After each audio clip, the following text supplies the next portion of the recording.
Welcome to Crimson Clues, where shadows hide secrets and silence reveals the truth. Every story is a puzzle, and every clue takes you closer to the answer.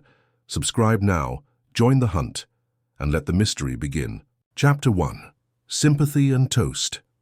Over Gossington Hall the mist of morning hovered low, slinking across the manicured grounds like a grey silk scarf, sloppily deposited by some vanishing ghost. Despite the early hour, Mrs. Dolly Bantry was sitting at her usual spot at the mahogany table in the breakfast room, her silver hair well styled. With the trained efficiency of a woman who has run a large family for more than 30 years, her sharp blue eyes scanned the Morning Post. "Madam, according to Cook, the orange marmalade is quite good this morning." As he placed a new rack of toast down, butler James said. His tone was measured, refined by generations of well-trained servants. It was delightfully deferential without being familiar or obedient. "Wonderful," said Mrs. Bantry, not raising her gaze from a letter on the St. Mary Me Hospital Fund's letterhead. "I hope she hasn't been overly generous with the sugar again, though. At our most recent meeting, the QRD committee was very clear regarding economic measures." James gently cleared his throat. "Madam, this morning's post has one really odd item, a card that seems to be—" He hesitated, his normally calm demeanor wavering a bit.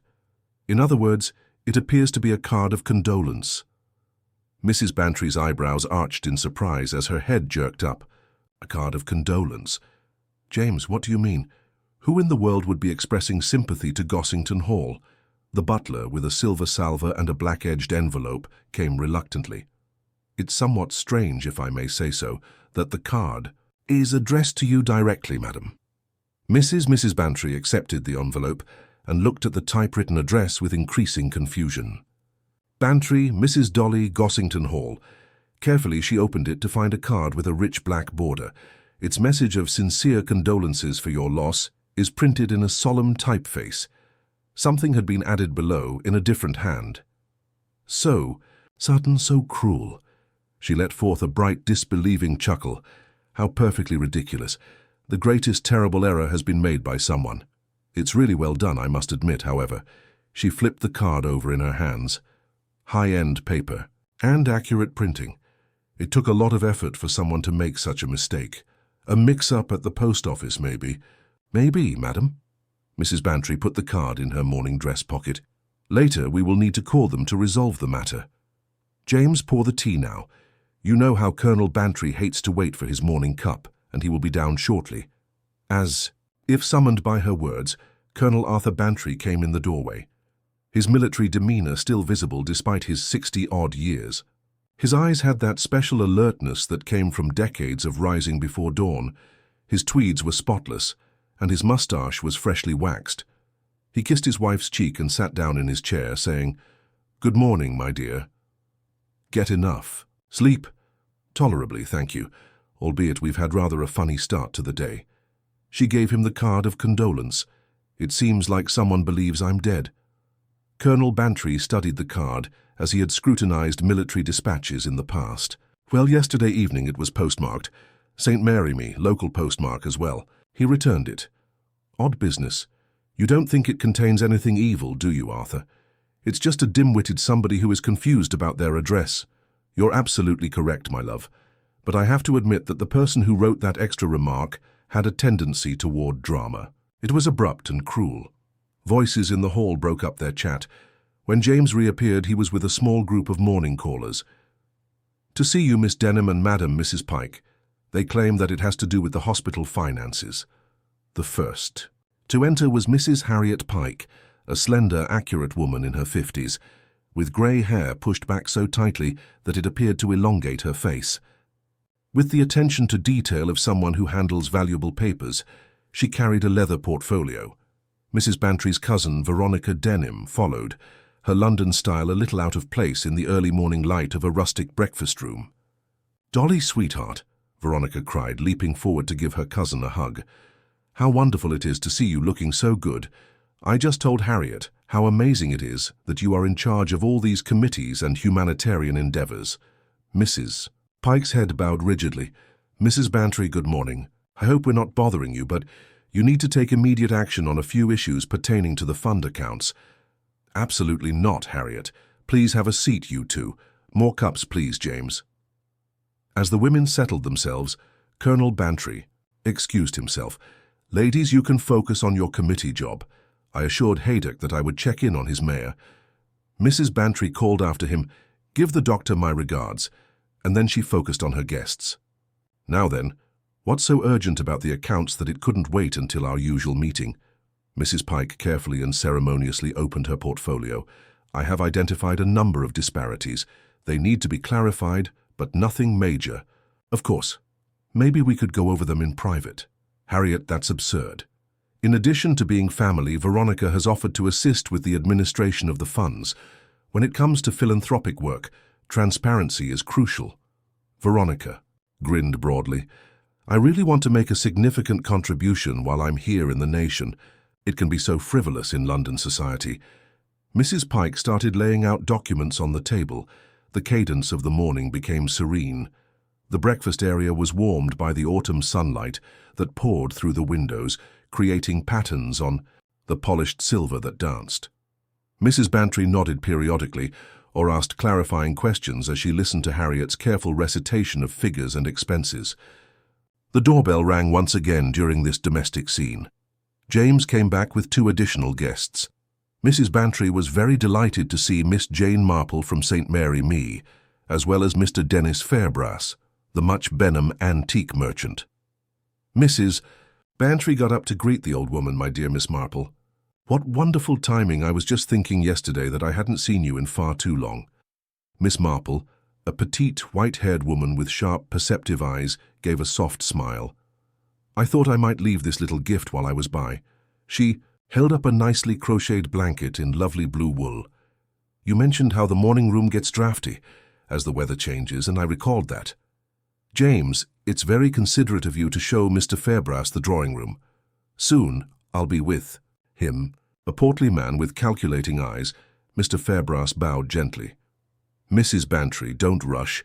I just wanted to talk about the potential of assessing some of your beautiful works for insurance purposes, of course." After he was hauled away, Miss Marple slipped into a chair, declining tea, but appreciating the comfort of the company.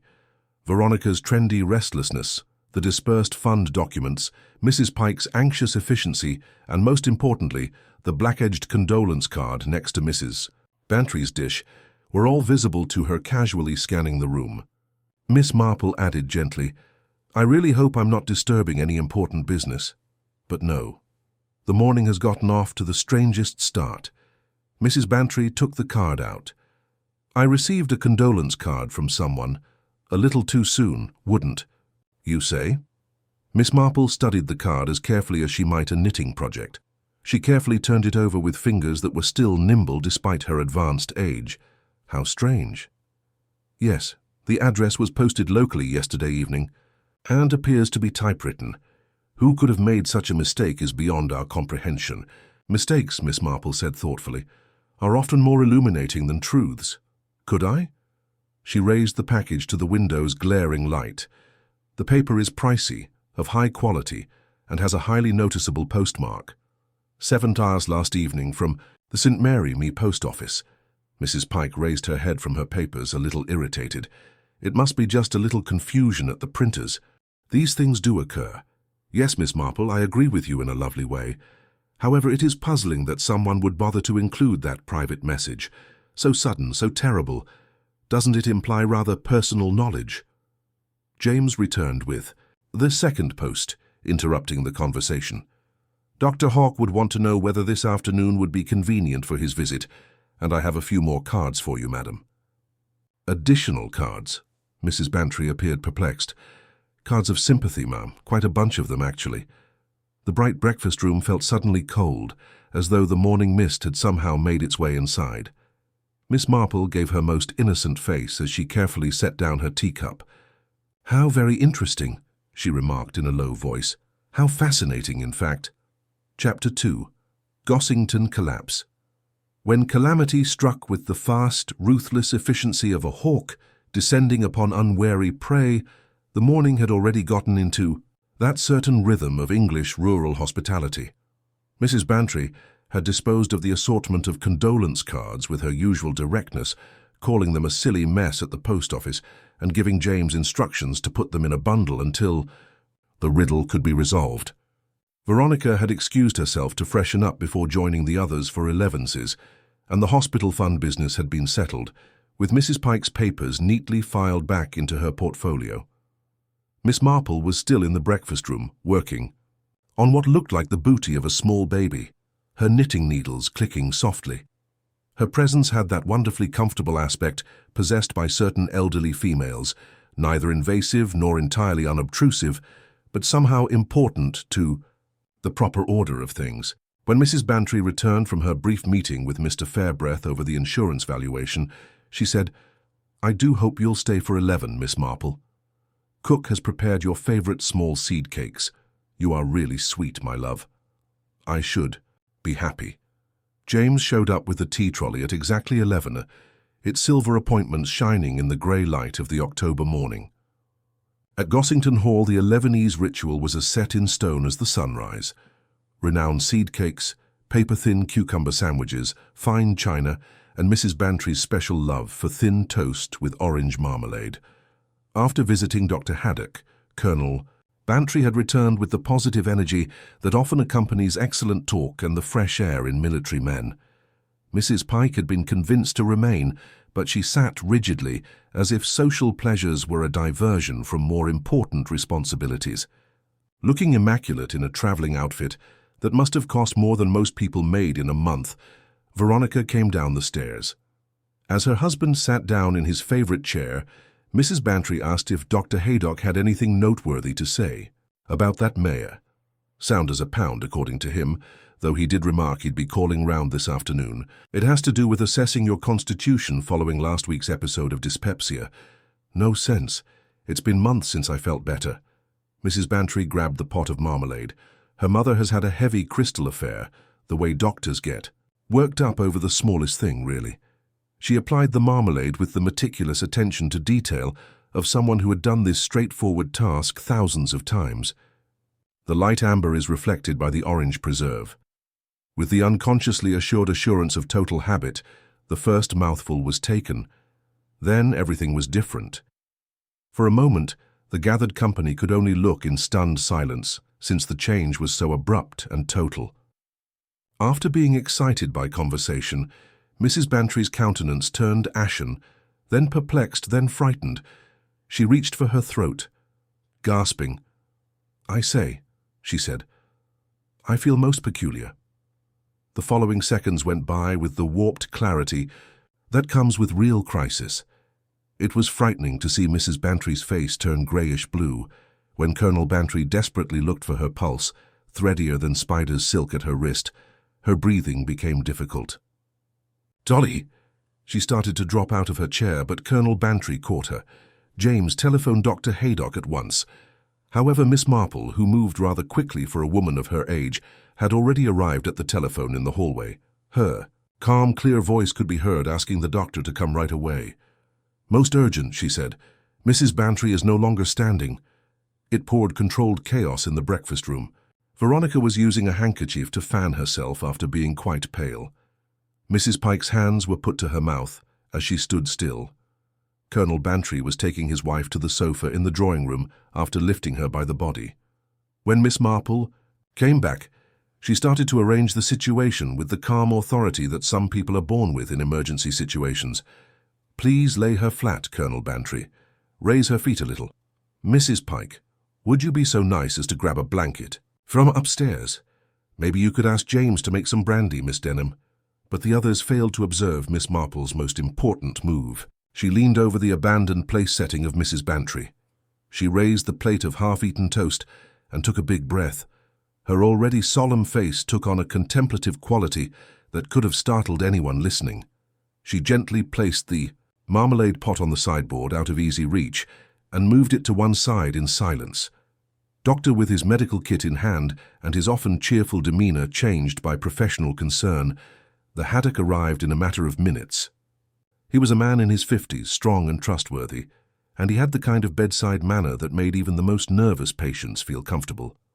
"Right," he said sharply, as he knelt next to the couch where Mrs. Bantry lay motionless as a ghost.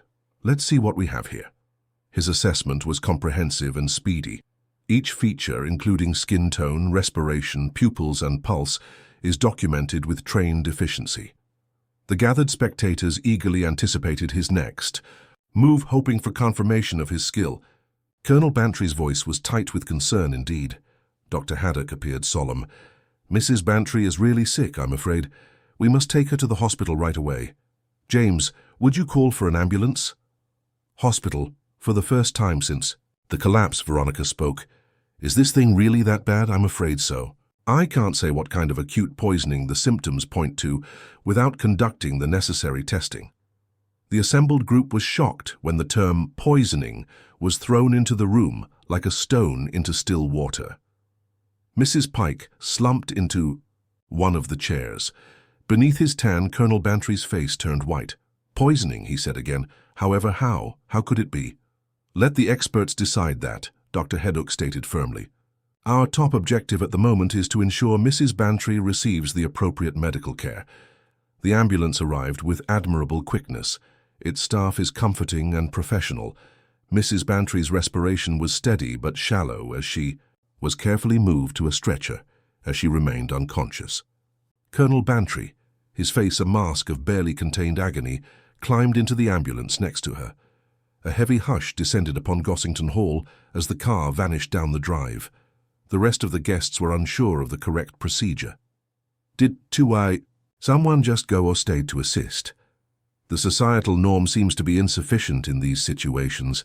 If Dr. Haddock suspects poisoning, I believe we should maybe let Inspector Slack know," Miss Marple added softly. Veronica gave a little shudder. Surely that was just something she ate. Food poisoning. These things do occur. Miss Marple agreed that they do, but it's unclear what Mrs. Bantry ate that the rest of us didn't. The answer came from Mrs. Pike, whose voice was hardly audible above a whisper. The marmalade. The only person with the marmalade was her. The sideboard where Miss Marple had set the crystal pot caught everyone's attention. Unaware of the catastrophe it might have held, it sat there shining and innocent. Just after 2x, Dr. Haddock came back by himself with news on his face that everyone dreaded but had to know. With a professional yet undeniably final demeanor, he assembled the remaining company in the drawing room. He started by saying, "I'm very sorry," and just 4 words told them everything. "Mrs. Bantry passed away in the hospital an hour ago. We tried everything, but the poisoning was too severe. There will, of course, need to be an inquest." The ensuing hush was deep.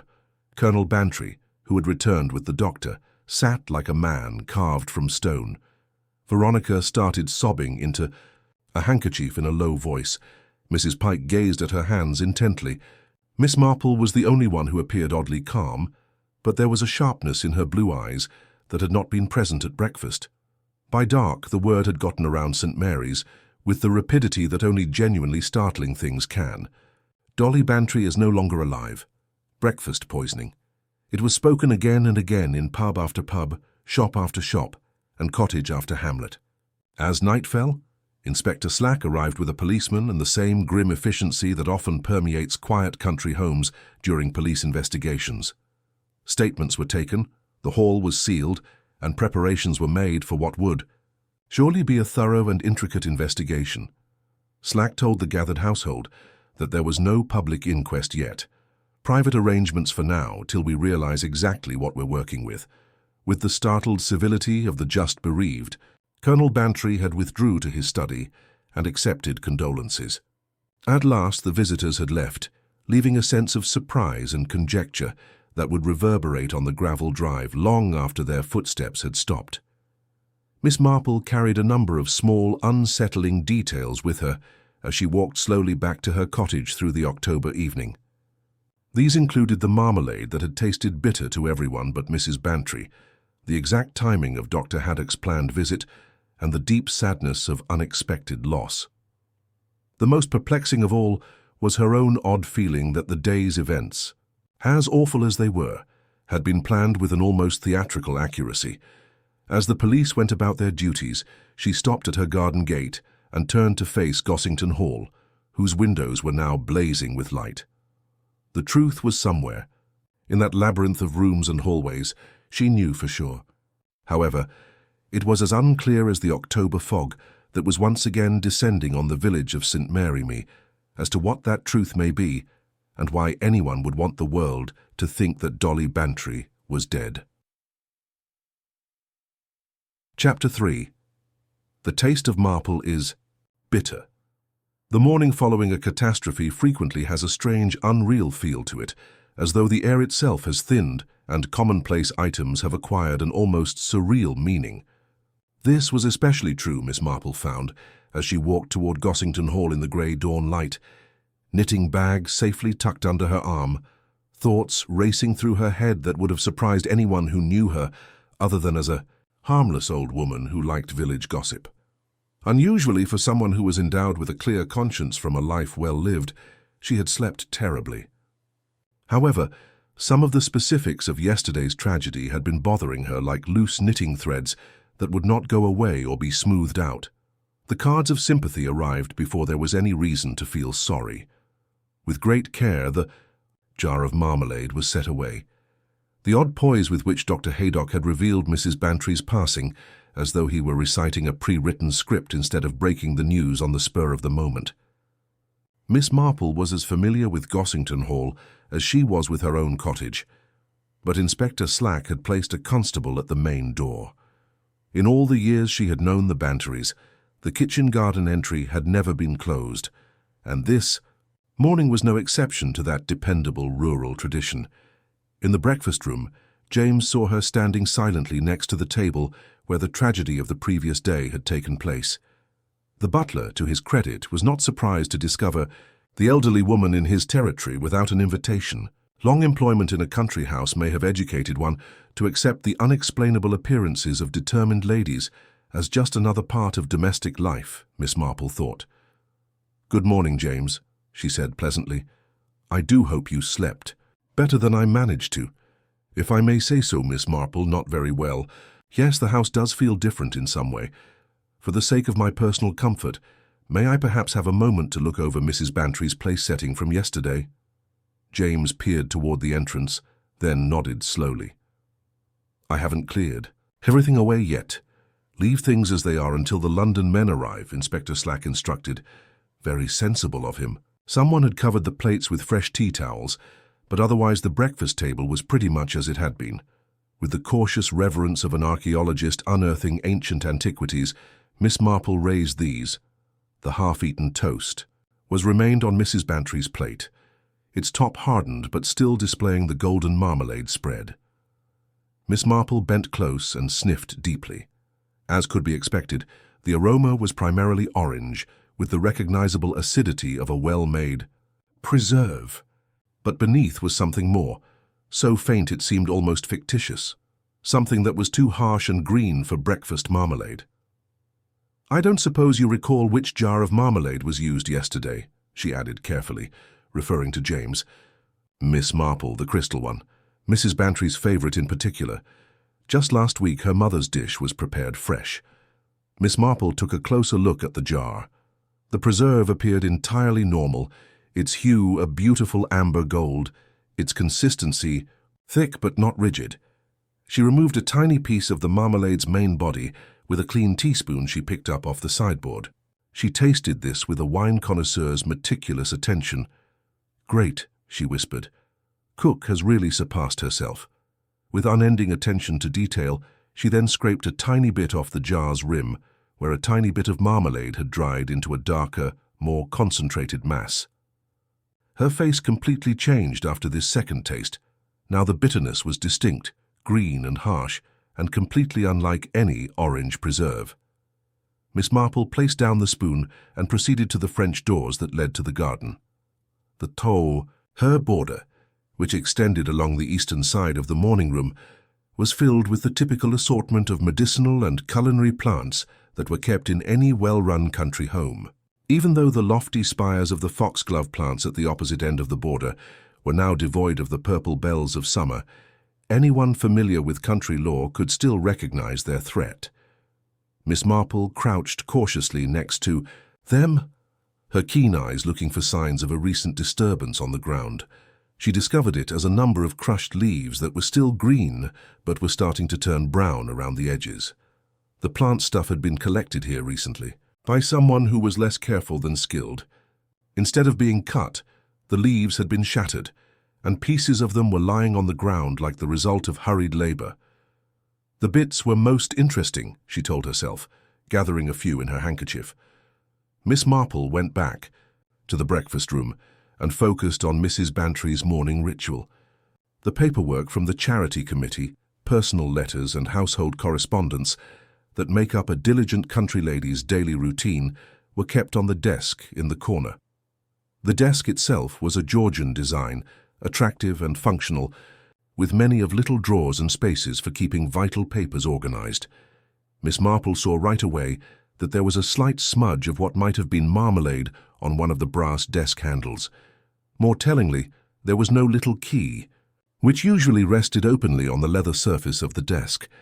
After a cautious but exhaustive search, the key was found under the blotting pad on the desk, where it appeared to have been changed in a hurry by someone who was not familiar with Mrs. Bantry's routine. A faint outline appeared in the dust surrounding the key, indicating that it had been moved and then reinstalled incorrectly. James, who had stayed quietly close, heard Miss Marple say, "Someone has been through Mrs. Bantry's private papers." "Not at all, Miss Marple. Yesterday the house was never left unattended." "No, indeed it wasn't, which makes the matter rather more interesting than it might otherwise be." Miss Marple cautiously opened the desk, observing that one small drawer had been rifled through with apparent urgency, but that the majority of the compartments seemed untouched.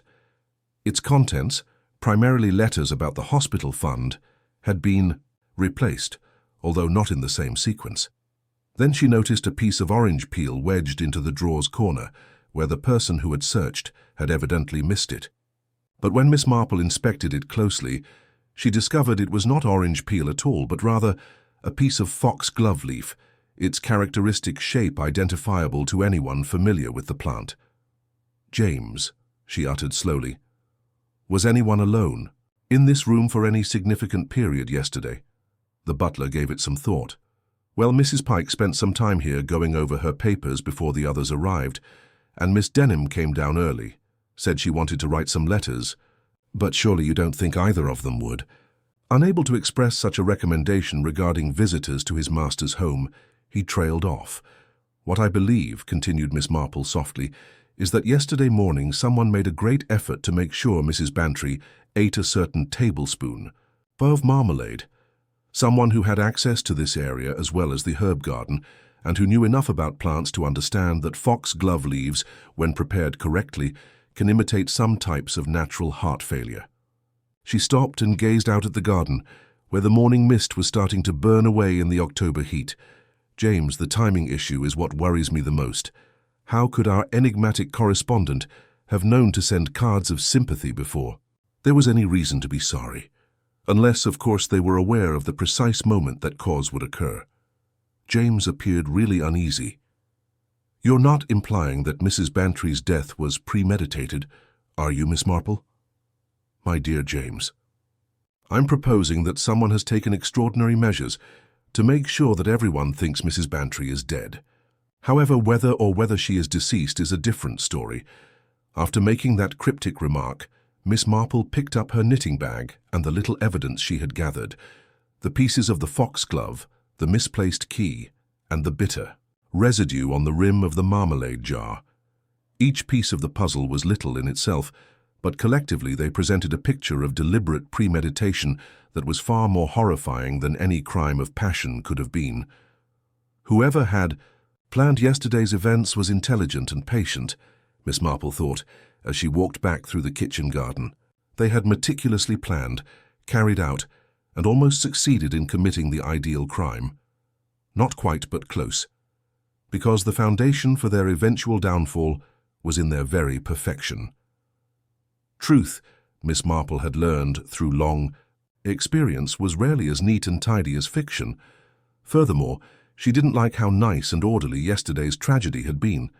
Instead of whether Mrs. Bantry had been murdered, the question now was why someone wanted the world to believe she had passed away, and what they planned to achieve while everyone thought she had been buried safely. The mystery of the poisoned. Marmalade itself would not be quite as fascinating as those answers, Miss Mara felt sure. Chapter 4. 2 wreath cards. The morning brought with it a procession of delivery vans winding their way up the drive to Gossington Hall, each bearing the somber cargo of condolence that follows death in a well-established community. Florists, fans, telegraph boys with messages of sympathy, and the discreet representatives of various charitable organizations arrived in steady succession, transforming the usually quiet country house into a center of melancholy activity. Miss Marple observed this parade from her cottage garden, where she was ostensibly tending to her late roses, but in reality maintaining the sort of watchful interest that had served her so well in previous mysteries. From her vantage point behind the hedge she could see each arrival clearly, while remaining herself unobserved, a position she had found invaluable over the years. The wreaths began arriving shortly after 10 Fes. The first was a magnificent arrangement of white lilies and chrysanthemums from the vicar and Mrs. Clement, followed by a more modest but equally heartfelt offering from the Women's Institute. Each floral tribute was accompanied by a card expressing the sender's shock and sympathy at Mrs. Bantry's sudden passing. It was the third wreath that caught Miss Marple's particular attention. A large arrangement of autumn flowers, bronze chrysanthemums, orange marigolds, and deep red dares arrived with a card bearing the inscription "Hospital Fund in Deepest Sorrow." The delivery man handled it with appropriate reverence, and James received it at the door with the grave dignity befitting such an occasion. 20 minutes later, a second wreath arrived. This one was simpler, white carnations and ferns, but bore an identical card with the same inscription, "Hospital Fund in Deepest Sorrow." Miss Marple set down her pruning shears with considerable interest. 2 wreaths from the same organization was unusual, though not unprecedented. What struck her as curious was the timing of their arrival and the slight difference in the card's appearance, visible even from her distant observation post. Shortly before noon, she made her way to Gossington Hall, carrying a basket of late apples from her orchard as a suitable excuse for calling upon the bereaved household. She found the hall transformed into a house of mourning with black crepe, draped over the mirrors and the blinds drawn in the traditional manner. James admitted her with the subdued efficiency of a man accustomed to managing domestic crisis. "Miss Marple, how kind of you to call. Colonel Bantry is in his study receiving callers. Shall I announce you?" "Perhaps in a moment, James. I was actually hoping to pay my respects at the floral tributes first. I understand there have been some lovely arrangements. The wreaths had been arranged in the conservatory, where their beauty could be properly appreciated while not overwhelming the main rooms of the house." Miss Marple moved among them with appropriate solemnity, reading each card and admiring the craftsmanship of the various florists. When she reached the 2 hospital fund wreaths, she paused to examine them more closely. The cards, while bearing identical inscriptions, were clearly written by different hands. The first showed an elegant, flowing script with particularly long, downward strokes on the letters F and G. The second displayed a heavier hand, with one peculiarity that made Miss Marple's pulse quicken. The letter E in several words was slightly misaligned, sitting a fraction higher than the other letters, in a way that suggested a typing machine with a faulty key. Quite beautiful, aren't they?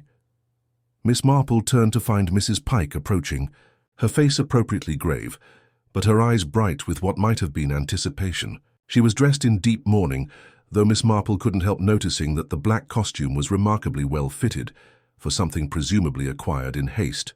"Indeed they are, Mrs. Pike, so thoughtful of the fund to send 2 arrangements." Mrs. Pike's expression flickered slightly. "2? Oh yes, well, there was some confusion about the ordering. I felt it was important that the committee's sympathy be properly expressed, and when I discovered that someone else had already arranged for flowers," she gestured vaguely toward the larger wreath, "I thought it best to send our own tribute as well." "How very considerate. I imagine there will be considerable reorganization required now that Mrs. Bantry is no longer with us." "Yes, indeed." Mrs. Pike's voice took on a note of determined efficiency. "In fact, I've already spoken with the vicar about taking over the funds administration temporarily, just until proper arrangements can be made. Of course, there are accounts to be settled, donors to notify, that sort of thing. Naturally, Sure, Mrs. Bantry would be grateful to know the funds work will continue seamlessly. That's exactly what I told Colonel Bantry. Poor man. He's quite overwhelmed by all the arrangements. I've offered to handle the administrative details, so he needn't be troubled with such matters during his bereavement. Miss Marple nodded sympathetically, while noting the eager gleam in Mrs. Pike's eyes. How very thoughtful. I suppose the funds records are all in good order. Oh yes, naturally, though there are always a few loose ends to tie up. Nothing significant, but these things must be done properly. Mrs. Pike paused, then added with studied casualness, I don't suppose you know if Mrs. Bantry kept the funds files here at the Hall. I'd hate for anything important to be overlooked. I'm afraid I couldn't say, though I imagine Colonel Bantry would be happy to discuss such matters with you directly.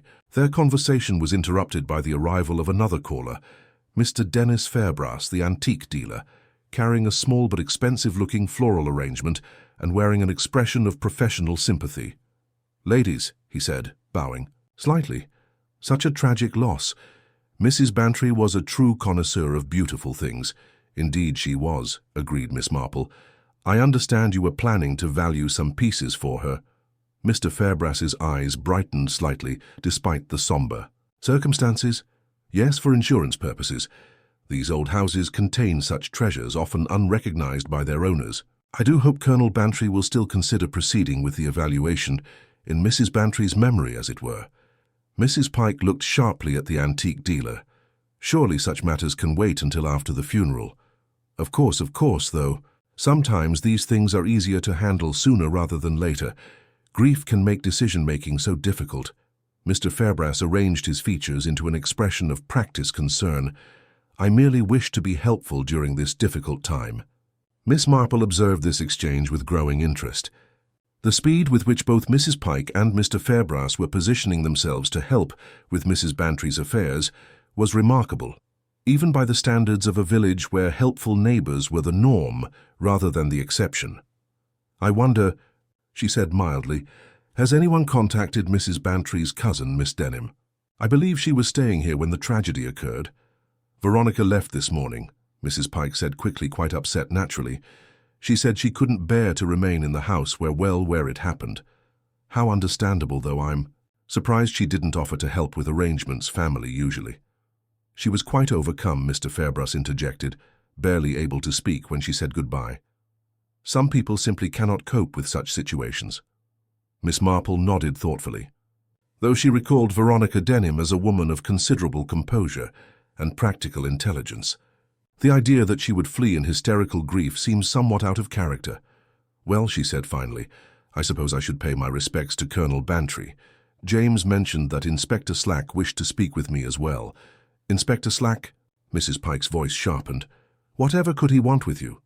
Routine inquiries, I imagine. The police are always so thorough in these matters. As Miss Marple made her way toward Colonel Bantry's study, she reflected on the morning's observations. 2 wreaths from the same organization, one bearing the distinctive misaligned E that she had seen before on hospital fund circulars. Mrs. Pike's unseemly eagerness to assume control of the fund's administration, Mr. Fairbrass's persistent interest in evaluating the hall's contents, and Veronica Denham's sudden departure from a house where less than 24 hours earlier she'd been comfortably settled as a welcomed guest. Each detail in itself might be explained by the natural disruption that follows sudden death. Taken together, however, they suggested something rather different. A carefully orchestrated rush to secure advantage, while grief and shock provided convenient cover for actions that might otherwise attract unwelcome scrutiny. Miss Marple paused outside Colonel Bantry's study, her hand on the doorknob, and wondered what Inspector Slack had discovered in his preliminary investigations. If her growing suspicions were correct, the inspector might find himself dealing with something far more complex than a simple case of accidental poisoning. The question was whether anyone else had noticed the unseemly haste with which certain people were positioning themselves to benefit from Mrs. Bantry's untimely demise, or whether everyone was too stunned by grief to recognize the predators gathering around the feast. Chapter 5. Casket Closed. With the harsh brevity that suited such grave occasions, the notification was published in the morning papers. On Thursday, St. Mary Me Church will have a memorial service in honor of Mrs. Dorothy Bantry of Gossington Hall. The service will be closed casket due to medical reasons. The family asks to be kept private during this trying time. Miss Marple, who paid special attention to announcements that seemed to have more questions than answers, read the notification while having her morning tea. Even for such delicate problems, she found the phrase medical circumstances to be extremely ambiguous. According to her extensive experience, families typically favored total disclosure or total quiet over such a vague compromise. The service was set at 2 due so that the church and Gossington Hall could make last-minute preparations in the morning. Miss Marple was at St. Mary Me Church a little earlier than most mourners, supposedly to help Mrs. Clement with the floral arrangements, but really to use her usual keen eye to watch the different preparations. The church was already draped in the solemn elegance that befits such events when she arrived. The altar was covered with black crepe, and the wreaths from the day before were symmetrically placed around the chancel. The closed casket, with its polished mahogany surface reflecting the colored light from the stained glass windows, stood in the middle of it all. Miss Marple said, "Such a beautiful service you've arranged, Mrs. Clement," as she watched the vicar's wife make the last flower arrangements with the skillful efficiency of a lifetime of expertise. "Thank you, my love, but I have to admit that Colonel Bantry has been very detailed about several things. For example, the closed coffin was extremely unusual, but he was very emphatic for medical reasons, which I can understand."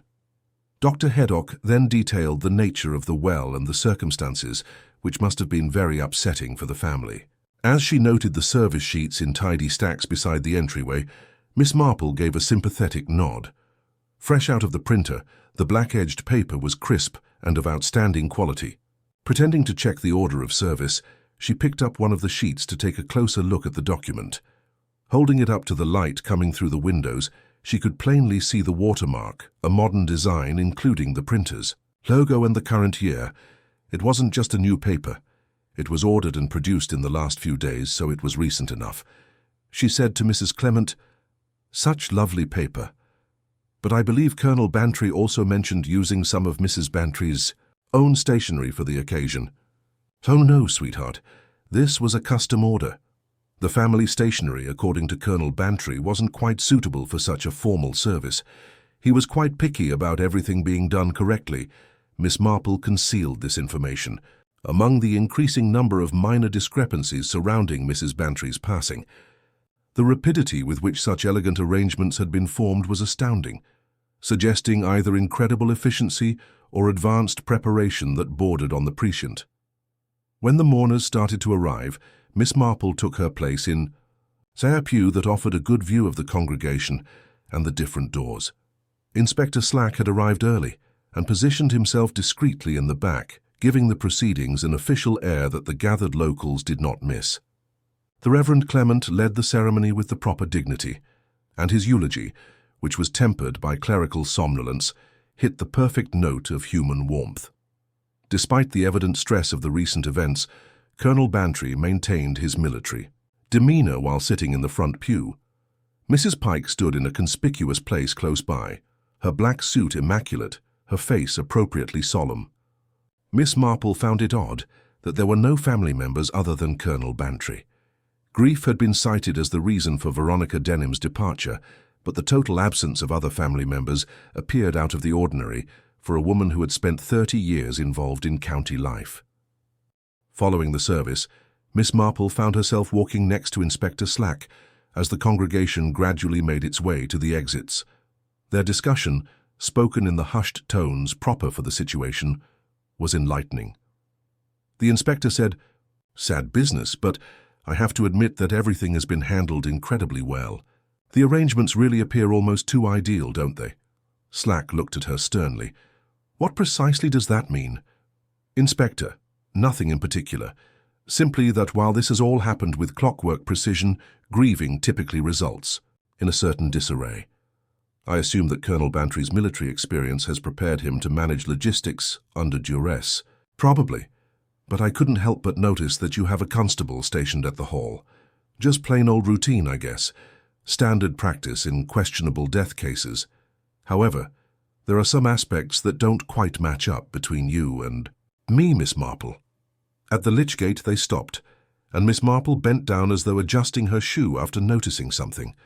A little bead of what looked like sealing wax was embedded in the old wood of the gatepost. It was still pliable enough to reveal the distinct impression of a key. "Inspector," she muttered, "I wonder if you might spare a moment to examine something rather interesting." Slack's countenance became noticeably more awake as he followed. Her eyes to the wax impression. Well, I'd say that is new. Very new, in fact. I believe it was within the last day or two, and unless I'm very wrong, it's an impression of a very particular kind of key. You think about a house key. However, it could be worthwhile to see which locks at Gossington Hall require keys of this specific form and size. Miss Marple considered what she had seen that morning as they made their way back toward the hamlet. The suspiciously flawless arrangements, the hurriedly printed service sheets, and the enigmatic wax impression at the lich gate.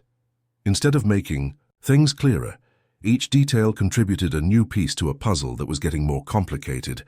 The closed coffin itself was the most fascinating of all. Regardless of the cause of death, Miss Marple's extensive knowledge of village life had taught her that families nearly always want their loved ones' appearances restored for their final goodbyes. The requirement for a closed casket implied either harm too great to fix or perhaps, and this thought caused her to pause in her steps, the lack of someone to fix. She reached her cabin with her mind racing through possibilities. Each one is more fascinating than the others.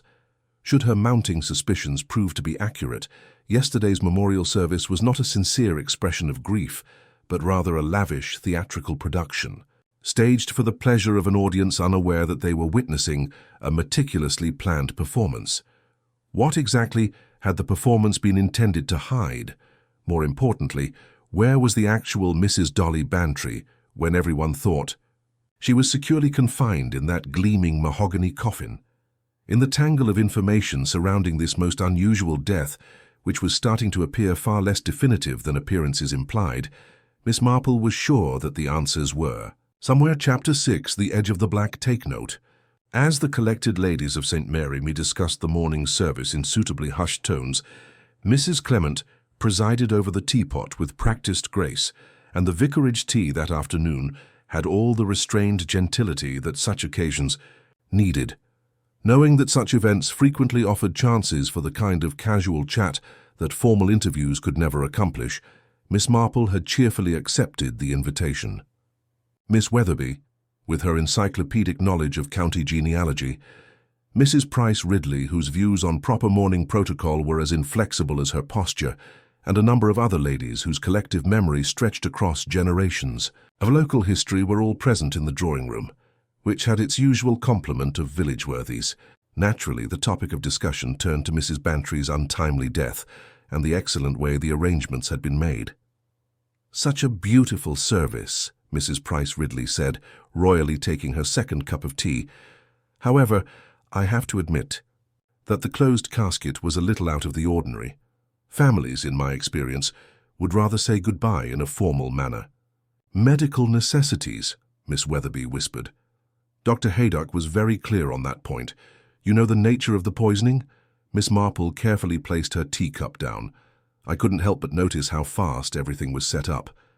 Exceptional effectiveness in such trying conditions. Mrs. Clement was undoubtedly prompted by Colonel Bantry's military experience, though I have to agree that some of the details felt almost too well planned.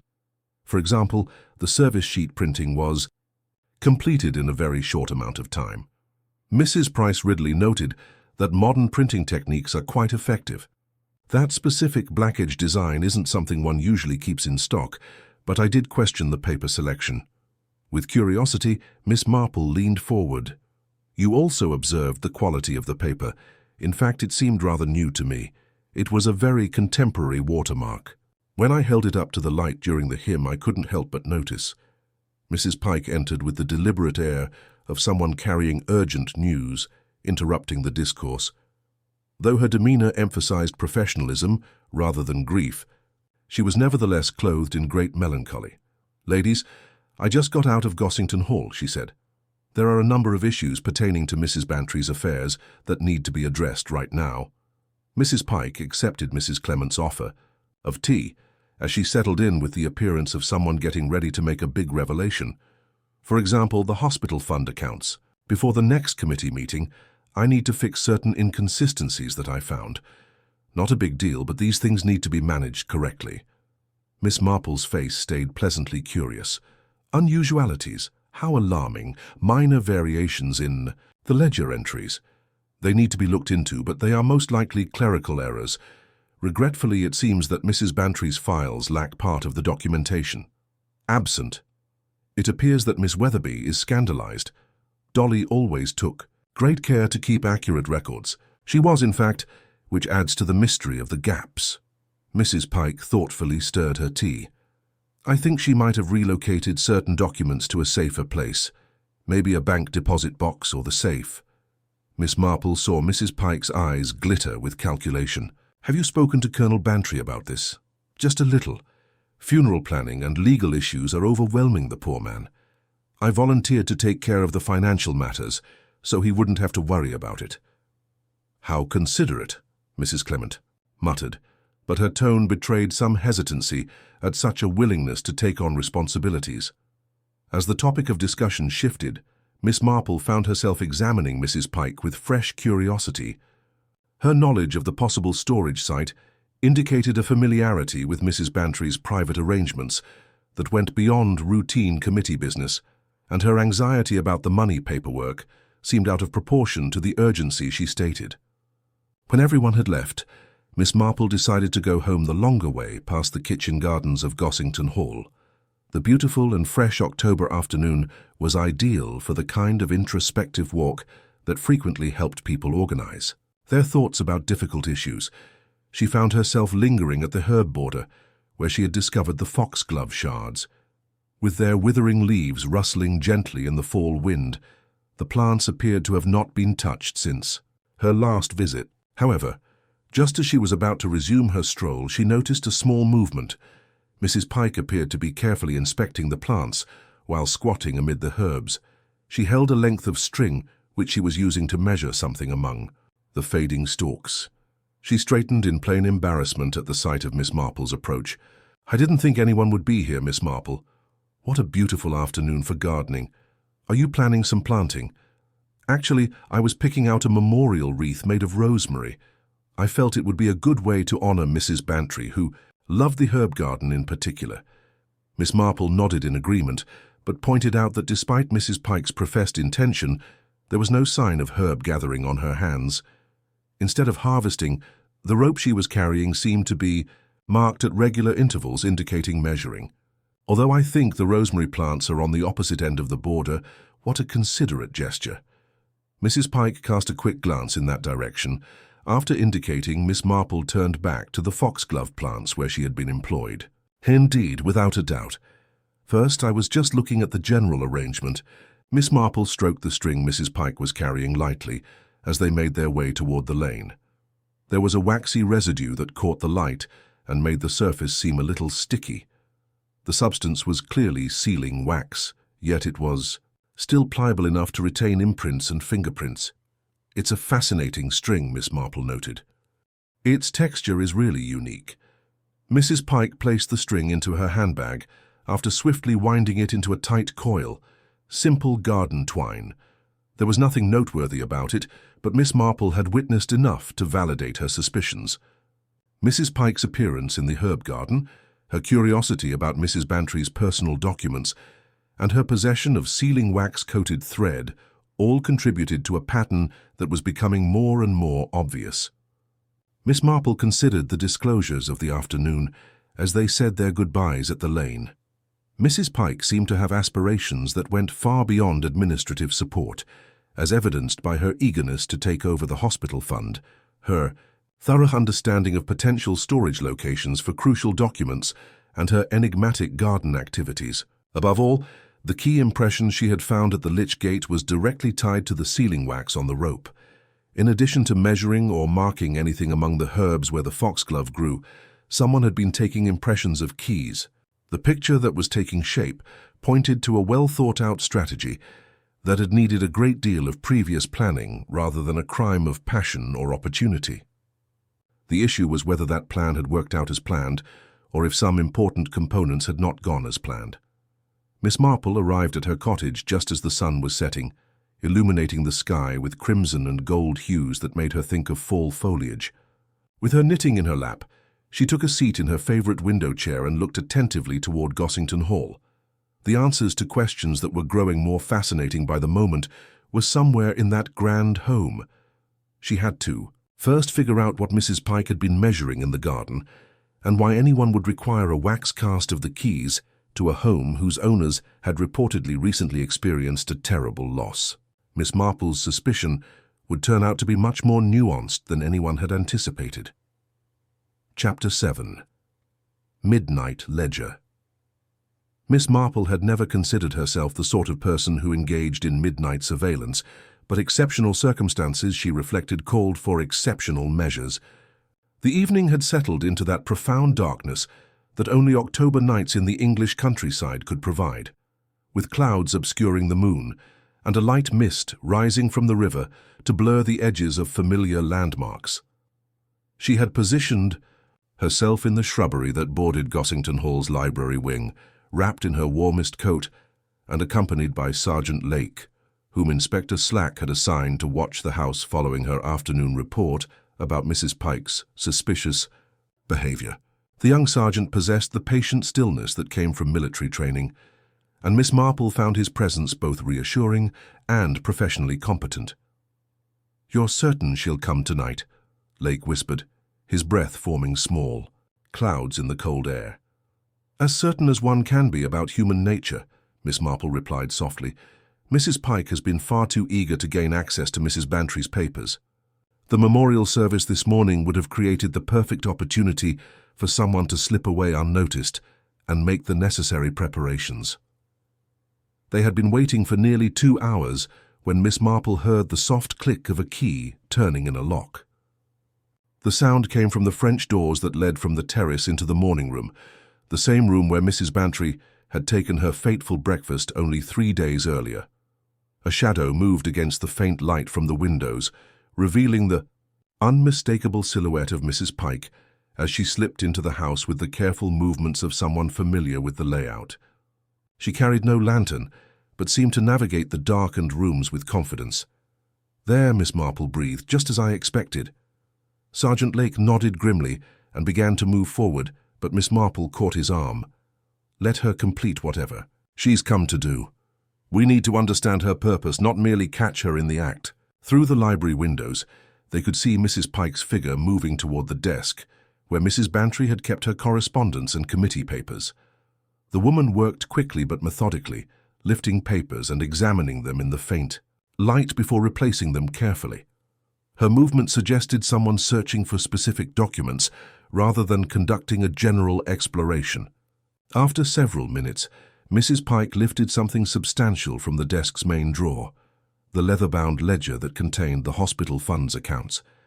Miss Marple had seen Mrs. Bantry consulting the same book during committee meetings, noting donations and expenditures with the meticulous care that characterized her approach to charitable work. Mrs. Pike opened the ledger and began examining its pages by the light of a small electric torch. Even from their position outside, Miss Marple could see the woman's increasing agitation as she turned page after page, apparently searching for something that wasn't where she expected to find it. "Now would be an appropriate time, Sergeant," Miss Marple whispered. Lake moved with swift efficiency, circling the house to enter through the front door, while Miss Marple remained at her observation post. The sound of his approach must have alerted Mrs. Pike, because she suddenly dropped the ledger and rushed toward the French doors through which she had entered. But Sergeant Lake had anticipated this route of escape. As Mrs. Pike emerged onto the terrace, clutching something to her chest, she found herself face to face with the young policeman's imposing figure. "Mrs. Pike," he said with quiet authority, "I think you'd better explain what you're doing here at this hour." The ledger fell from Mrs. Pike's hands, its pages scattering across the flagstones in the light breeze. Miss Marple emerged from her hiding place and began gathering the scattered papers, noting immediately that something was wrong with their arrangement. "How very interesting," she murmured, holding several pages up to catch the light from Lake's torch. "Sergeant, I think you'll find that this ledger has been rather cleverly altered." Under closer examination, the evidence of tampering became unmistakable. The ledger contained two distinct sets of pages, the original entries in Mrs. Bantry's neat handwriting and a series of replacement pages that had been carefully inserted to match the book's original format. The binding showed fresh glue at several points along the spine, and one of the replacement pages bore a telltale smear of something that looked remarkably like orange marmalade. "Mrs. Pike," Miss Marple said, gently, "I believe this page may bear your fingerprint preserved in marmalade. How very careless to handle the funds accounts." Immediately after tampering with Mrs. Bantry's breakfast tray, Mrs. Pike's composure finally cracked. "You don't understand," she said desperately. "I never meant for anyone to be hurt. It was supposed to be just enough to make her ill, to keep her away from the committee meeting until I could sort everything out." "Sort out the missing money, you mean?" Sergeant Lake observed. "The advances you took from the fund without proper authorization. They weren't advances. They were loans. I always intended to replace the money once my investments paid off, but Mrs. Bantry was becoming suspicious, asking too many questions about the accounts." Miss Marple examined the doctored ledger pages more carefully.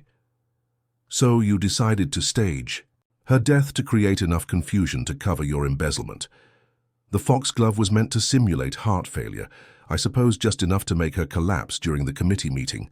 I had the fake pages ready to substitute, and Dr. H-Doc would have attributed her illness to natural causes, but she didn't eat the marmalade at the meeting. She had it at breakfast instead, and there was much more of the foxglove mixture than I intended. Because you prepared the entire jar, not just a single serving," Miss Marple concluded. "How much did you take from the fund, Mrs. Pike?" $300, Mrs. Pike whispered. "I was desperate. My brother's business was failing, and I thought I could replace it before anyone noticed." Sergeant Lake had been taking notes throughout this confession. "Mrs. Pike, I'm arresting you for the attempted murder of Mrs. Bantry and for embezzlement of charitable funds." As they walked back toward the village, Miss Marple reflected on the evening's revelations. Mrs. Pike's scheme had been clever, but flawed. The sort of plan that seemed foolproof in theory, but collapsed under the weight of unexpected complications. The woman had never intended murder, but her willingness to poison Mrs. Bantry, even mildly, revealed a moral flexibility that made her other crimes seem almost inevitable. "What I don't understand," Sergeant Lake said as they reached the lane, "is how Mrs. Pike got access to the house tonight. The doors were supposed to be locked." Miss Marple smiled in the darkness. "I suspect you'll find that the key impression we discovered at the Lich Gate provided the answer to that problem. Mrs. Pike has been planning this for some time, Sergeant. The sealing wax, the replacement ledger pages, the carefully timed poisoning, all of it required advanced preparation. But if Mrs. Bantry is really dead, why was Mrs. Pike still trying to alter the accounts?" "An excellent question, Miss Marple," replied thoughtfully. "Unless, of course, Mrs. Pike had a reason to believe that her crime hadn't succeeded quite as completely as everyone supposed." They walked the rest of the way in contemplative silence, each absorbed in thoughts about the complexities of human nature and the unexpected directions that desperate measures could take. Behind them, Gossington Hall stood dark and silent, keeping its secrets as closely as it had for the past 3 centuries. But Miss Marple suspected that those secrets were about to be revealed in ways that would surprise everyone who thought they understood what had really happened on that fateful morning when Mrs. Bantry collapsed over her breakfast marmalade. Burnt. Impression Chapter 8. The strange mood that descends on a community when long-held beliefs are abruptly challenged was there on the morning after Mrs. Pike's arrest. The hamlet was ablaze with questions that seemed to grow rather than go away as more information became available, and word of the midnight incident at Gossington Hall had spread across St. Mary Me with the rapidity that only really terrible news could accomplish. Miss Marple got up early, her thoughts focused on the loose ends that Mrs. Pike's confession had not been able to resolve. Although the woman's failed poisoning plot and embezzlement attempt provided a great deal of explanation, several important details are still unsettlingly unknown. The most important of these was the matter of Mrs. Bantry's true health. It was implied that Mrs. Pike, like everyone else, thought her victim was actually dead because of her obvious amazement at still having to change the accounts. Following a modest breakfast, Miss Marple headed to Gossington Hall, where she was given permission by Inspector Slack to look at the tangible evidence collected throughout the investigation. In the early light, the home seemed different, less oppressive than it had been in the days immediately following the tragedy, but also more enigmatic, as though it held mysteries beyond the blatant crime. Although she could see that the butler's poise was strained, James welcomed her with his usual politeness. Recent events had had a great effect on the domestic workers, and the disclosure of Mrs. Pike's illegal actions had compounded their already intense anguish. "Inspector Slack is in the library, Miss Marple," James said her. He said, "You were to have complete access to whatever you needed to examine." The inspector was surrounded by evidence bags and official documents when Miss Marple found him. He had the face of a man trying to solve a puzzle that would not give up its last parts. As she walked in, he looked up, his relief at seeing her clear and rather poignant. "Thank God you're here, Miss Marple. One mystery has been solved by this. Pike firm, but 6 more have been created. It doesn't appear like anything fits together correctly. How, Inspector?" To begin with, Pike's statement from last night does not align with Dr. Haddock's medical report. Instead of the slow poisoning Pike said she intended, he said the amount of foxglove she actually ingested would have been lethal within hours. With her knitting bag at her feet, Miss Marple took a seat in a chair. "Have you looked at the morning? Room's tangible evidence. That's where the strangeness starts." Slack pointed to an assortment of objects arranged on the library table. "Take a look at this." He showed her the ranger's ashes and a few charred pieces that had been taken from the kitchen. The fragments were obviously pieces of blackaged notepaper, the same type that was used for the memorial service sheets and sympathy cards. A partially melted lump of sealing wax, however, with the obvious imprint of a key on it, was more interesting. According to the appearance of these pieces, Miss Marple noted that someone had been burning evidence fairly quickly. But that's not all. "We found this in Mrs. Pike's handbag when we searched her last night." Slack pulled out a rolled-up typing ribbon, its fabric clearly used recently. The same misplaced E that Pike's typewriter generates appears in a number of the fund's circular letters. Mrs. Pike was also in charge of the fake condolence cards, as Miss Marple had closely studied the ribbon. She was very meticulous in her planning. Too detailed, in my opinion. It doesn't match up, all this premeditation for what she says was meant to be a minor poisoning. A gentle knock at the door cut off their discourse. Dr. Haydock came in with a little package and a look that seemed strangely important to Miss Marple. "I've brought the rest of Mrs. Bantry's personal belongings from the hospital," the doctor replied formally. Inspector. With meticulous care, he placed the package on the table. "I felt they belonged to Colonel Bantry. He's not in the house right now, but of course, Doctor, Miss Marple might be able to see that he gets them." A significant glance passed between her and Dr. Haydock's gaze. She is well aware of how crucial it is to put personal belongings back where they belong. After the doctor went, Miss Marple opened the parcel with mounting curiosity. Mrs. Bantry's favorite teacup, the beautiful spode china she had used for breakfast every morning, was inside, wrapped in soft tissue paper. There were no indications of damage or distress, and the cup was entirely undamaged. With a whisper, "How very interesting," Miss Marple turned the cup in her hands.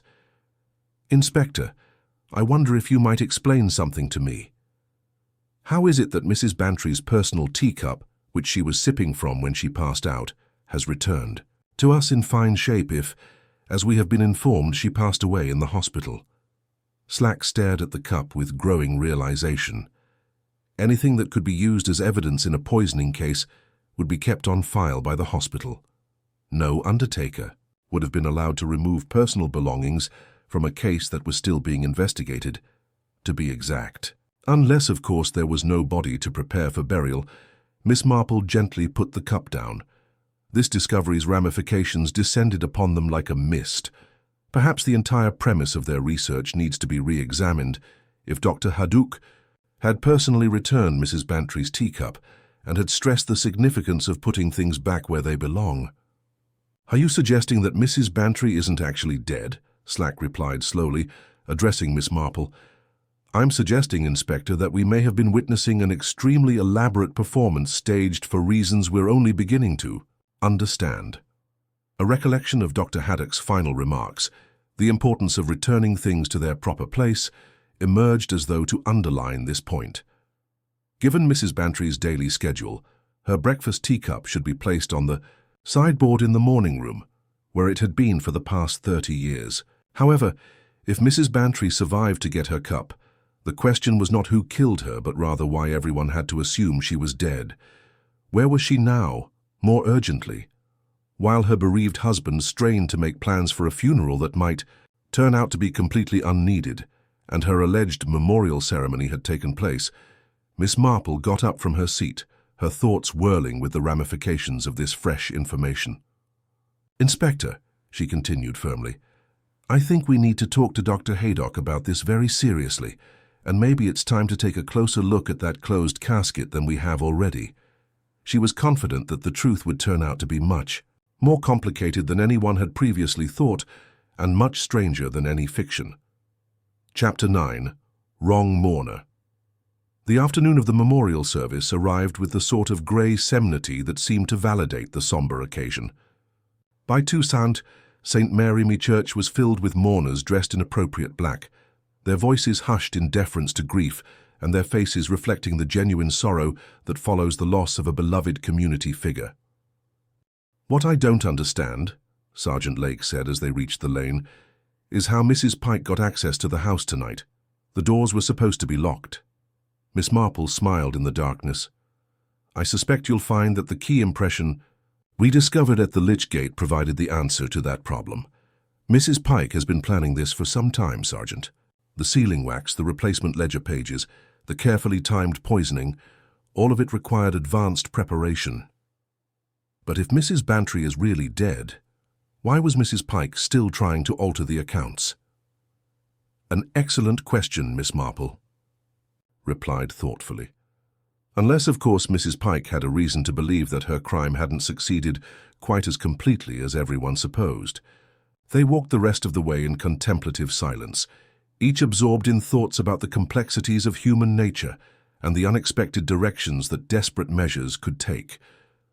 Behind them, Gossington Hall stood dark and silent, keeping its secrets as closely as it had for the past 3 centuries. But Miss Marple suspected that those secrets were about to be revealed in ways that would surprise everyone who thought they understood what had really happened on that fateful morning when Mrs. Bantry collapsed over her breakfast marmalade. Burnt Impression. Chapter 8. The strange mood that descends on a community when long-held beliefs are abruptly challenged was there on the morning after Mrs. Pike's arrest. The hamlet was ablaze with questions that seemed to grow rather than go away as more information became available, and word of the midnight incident at Gossington Hall had spread across St. Mary with the rapidity that only really terrible news could accomplish. Miss Marple got up early, her thoughts focused on the loose ends that Mrs. Pike's confession had not been able to resolve. Although the woman's failed poisoning plot and embezzlement attempt provided a great deal of explanation, several important details are still unsettlingly unknown. The most important of these was the matter of Mrs. Bantry's true health. It was implied that Mrs. Pike, like everyone else, thought her victim was actually dead because of her obvious amazement at still having to change the accounts. Following a modest breakfast, Miss Marple headed to Gossington Hall, where she was given permission by Inspector Slack to look at the tangible evidence collected throughout the investigation. In the early light, the home seemed different, less oppressive than it had been in the days immediately following the tragedy, but also more enigmatic, as though it held mysteries beyond the blatant crime. Although she could see that the butler's poise was strained, James welcomed her with his usual politeness. Recent events had had a great effect on the domestic workers, and the disclosure of Mrs. Pike's illegal actions had compounded their already intense anguish. "Inspector Slack is in the library, Miss Marple," James said her. "He said you were to have complete access to whatever you needed to examine." The inspector was surrounded by evidence bags and official documents when Miss Marple found him. He had the face of a man trying to solve a puzzle that would not give up its last parts. As she walked in, he looked up, his relief at seeing her clear and rather poignant. "Thank God you're here, Miss Marple. One mystery has been solved by this Pike firm, but 6 more have been created. It doesn't appear like anything fits together correctly. How, Inspector? To begin with, Pike's statement from last night does not align with Dr. Haddock's medical report. Instead of the slow poisoning Pike said she intended, he said the amount of foxglove she actually ingested would have been lethal within hours. With her knitting bag at her feet, Miss Marple took a seat in a chair. Have you looked at the morning? Room's tangible evidence? That's where the strangeness starts. Slack pointed to an assortment of objects arranged on the library table. Take a look at this. He showed her the ranger's ashes and a few charred pieces that had been taken from the kitchen. The fragments were obviously pieces of black-edged notepaper, the same type that was used for the memorial service sheets and sympathy cards. A partially melted lump of sealing wax, however, with the obvious imprint of a key on it, was more interesting. According to the appearance of these pieces, Miss Marple noted that someone had been burning evidence fairly quickly. But that's not all. We found this in Mrs. Pike's handbag when we searched her last night. Slack pulled out a rolled-up typing ribbon, its fabric clearly used recently. The same misplaced E that Pike's typewriter generates appears in a number of the fund's circular letters. Mrs. Pike was also in charge of the fake condolence cards, as Miss Marple had closely studied the ribbon. She was very meticulous in her planning. Too detailed, in my opinion. It doesn't match up. All this premeditation for what she says was meant to be a minor poisoning. A gentle knock at the door cut off their discourse. Dr. Haydock came in with a little package and a look that seemed strangely important to Miss Marple. "I've brought the rest of Mrs. Bantry's personal belongings from the hospital," the doctor replied formally, Inspector. With meticulous care, he placed the package on the table. "I felt they belonged to Colonel Bantry. He's not in the house right now, but of course, Doctor, Miss Marple might be able to see that he gets them." A significant glance passed between her and Dr. Haydock's gaze. She is well aware of how crucial it is to put personal belongings back where they belong. After the doctor went, Miss Marple opened the parcel with mounting curiosity. Mrs. Bantry's favorite teacup, the beautiful spode china she had used for breakfast every morning, was inside, wrapped in soft tissue paper. There were no indications of damage or distress, and the cup was entirely undamaged. With a whisper, "How very interesting," Miss Marple turned the cup in her hands. "Inspector, I wonder if you might explain something to me. How is it that Mrs. Bantry's personal teacup, which she was sipping from when she passed out, has returned to us in fine shape if, as we have been informed, she passed away in the hospital?" Slack stared at the cup with growing realization. Anything that could be used as evidence in a poisoning case would be kept on file by the hospital. No undertaker would have been allowed to remove personal belongings from a case that was still being investigated, to be exact. Unless, of course, there was no body to prepare for burial.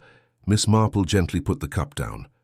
This discovery's ramifications descended upon them like a mist. Perhaps the entire premise of their research needs to be re-examined. If Dr. Haddock had personally returned Mrs. Bantry's teacup and had stressed the significance of putting things back where they belong. "Are you suggesting that Mrs. Bantry isn't actually dead?" Slack replied slowly, addressing Miss Marple.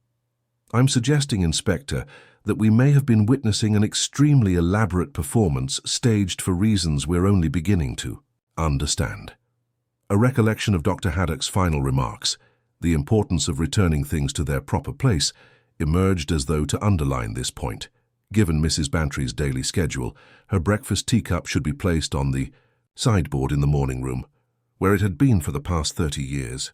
However, if Mrs. Bantry survived to get her cup, the question was not who killed her, but rather why everyone had to assume she was dead. Where was she now, more urgently? While her bereaved husband strained to make plans for a funeral that might turn out to be completely unneeded, and her alleged memorial ceremony had taken place, Miss Marple got up from her seat, her thoughts whirling with the ramifications of this fresh information. "Inspector," she continued firmly, "I think we need to talk to Dr. Haydock about this very seriously, and maybe it's time to take a closer look at that closed casket than we have already." She was confident that the truth would turn out to be much more complicated than anyone had previously thought, and much stranger than any fiction. Chapter 9. Wrong Mourner. The afternoon of the memorial service arrived with the sort of grey solemnity that seemed to validate the sombre occasion. By 2:00, St. Mary Me Church was filled with mourners dressed in appropriate black, their voices hushed in deference to grief, and their faces reflecting the genuine sorrow that follows the loss of a beloved community figure. Miss Marple sat in her customary pew, but her attention was divided between the service and her growing certainty that the day would bring revelations far more dramatic than anyone anticipated. The previous night's discoveries had confirmed her suspicions about the theatrical nature of recent events, and she'd spent the morning hours in consultation with Inspector Slack, arranging certain precautions that she hoped would prove unnecessary, but suspected would be essential. The church itself had been transformed into a tableau of mourning. The closed casket draped in white leaves occupied the central position before the altar, while the autumn flowers from the various wreaths created a garden of remembrance around the chancel. Colonel Bantry sat in the front pew, his bearing rigidly correct despite the obvious strain of recent days. The congregation included virtually every resident of St. Mary Me, testament to the genuine affection in which Mrs. Bantry had been held. But it was the late arrival of Veronica Denham that caught Miss Marple's particular attention.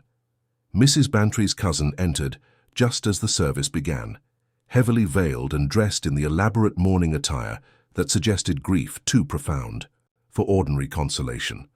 She took a seat near the side aisle, positioning herself where she could observe the proceedings while remaining relatively inconspicuous. The Reverend Clement conducted the service with appropriate dignity, his eulogy striking just the right note between personal warmth and clerical solemnity. But Miss Marple found herself watching Veronica, rather than listening to the familiar words of comfort, noting the woman's restless attention to details that seemed unrelated to spiritual matters.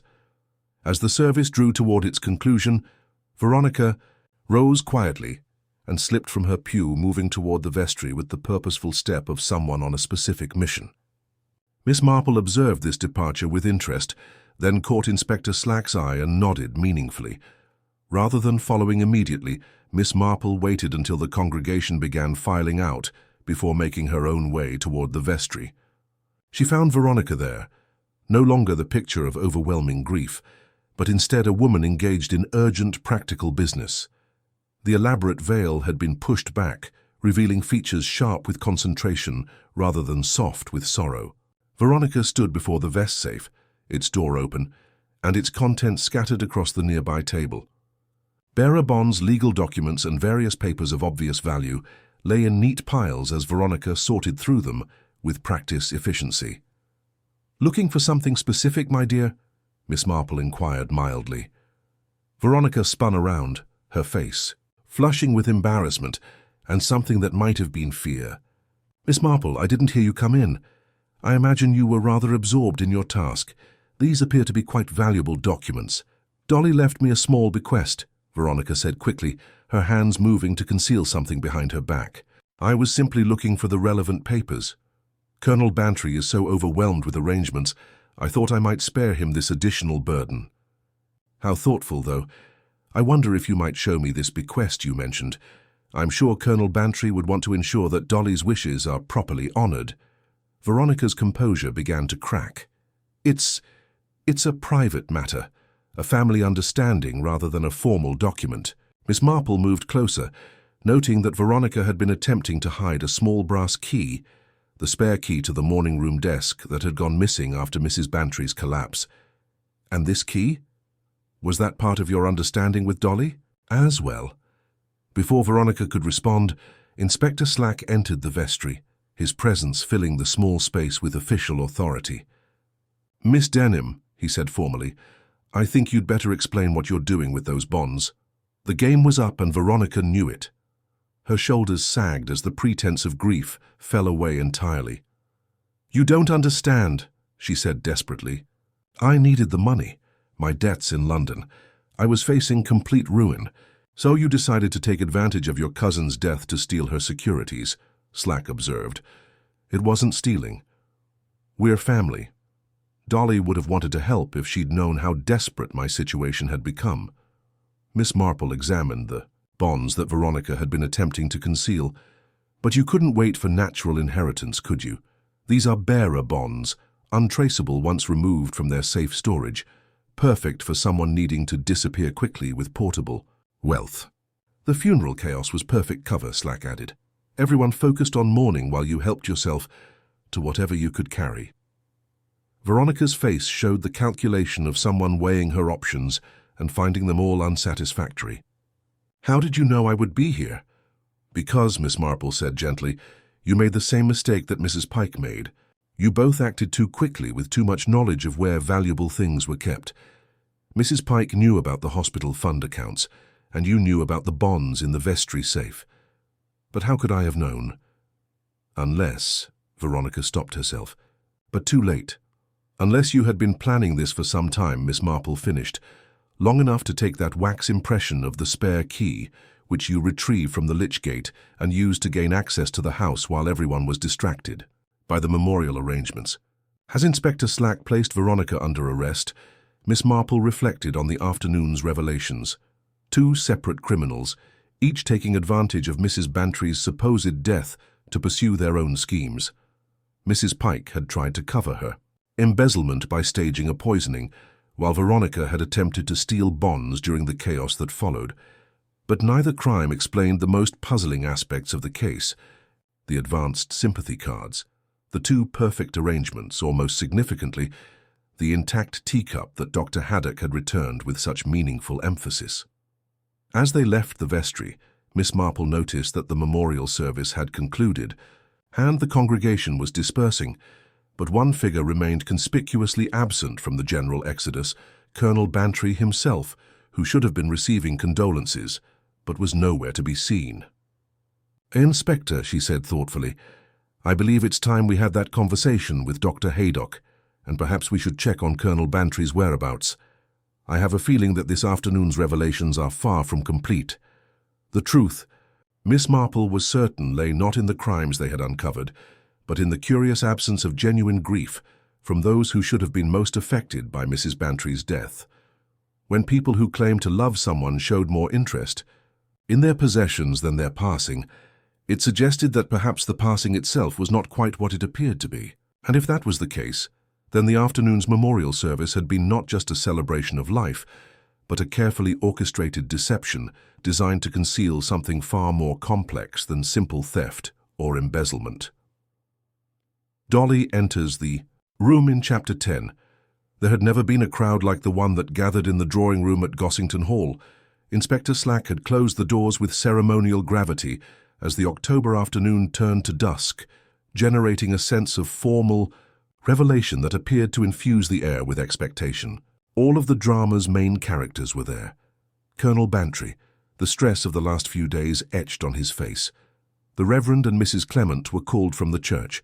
Dr. Ho was particularly silent and vigilant, and Miss Marple sat knitting as though this were just another social call. The events of the last few days were witnessed in the chamber. On the side table, Mrs. Pike's doctored ledger was open, its fictitious pages prominently tagged with proof.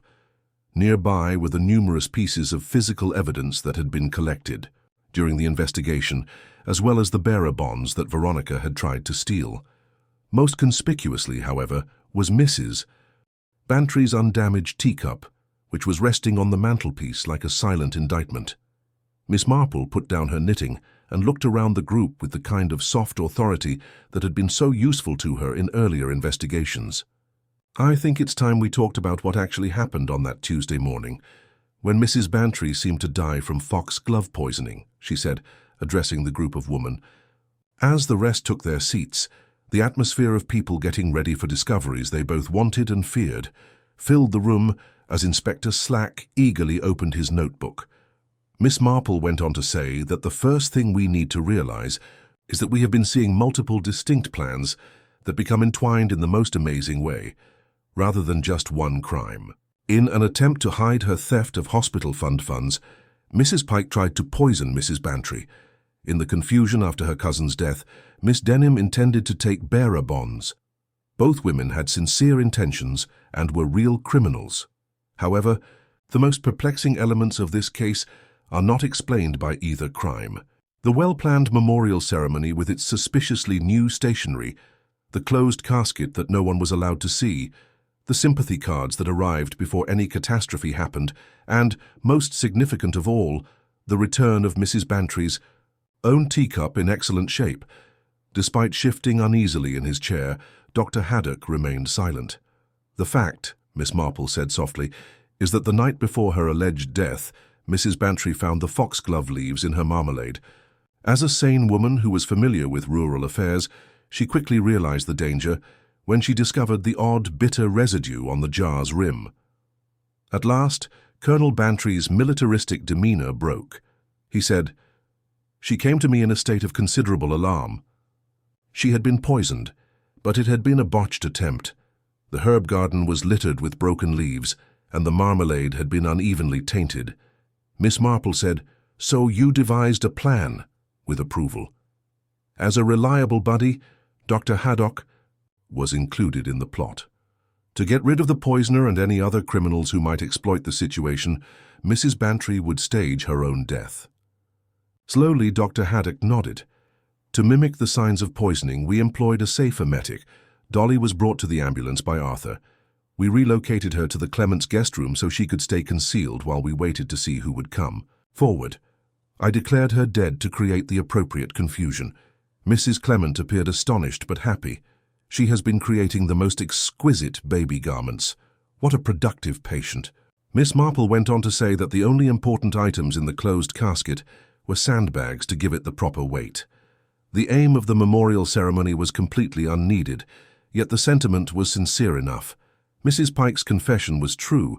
Inspector Slack looked up from his notes. Her attempt to poison Mrs. Bantry was genuine. Oh, it's very real. The misappropriation was precisely as she had stated. The foxglove was authentic, and the motive was illegal. Whether it was successful or not, Mrs. Pike's crime was attempted murder. Likewise, even though the victim was still alive to report it, Miss Denham's theft was genuine enough. "But how did you know?" Colonel Bantry inquired. "What gave us away?"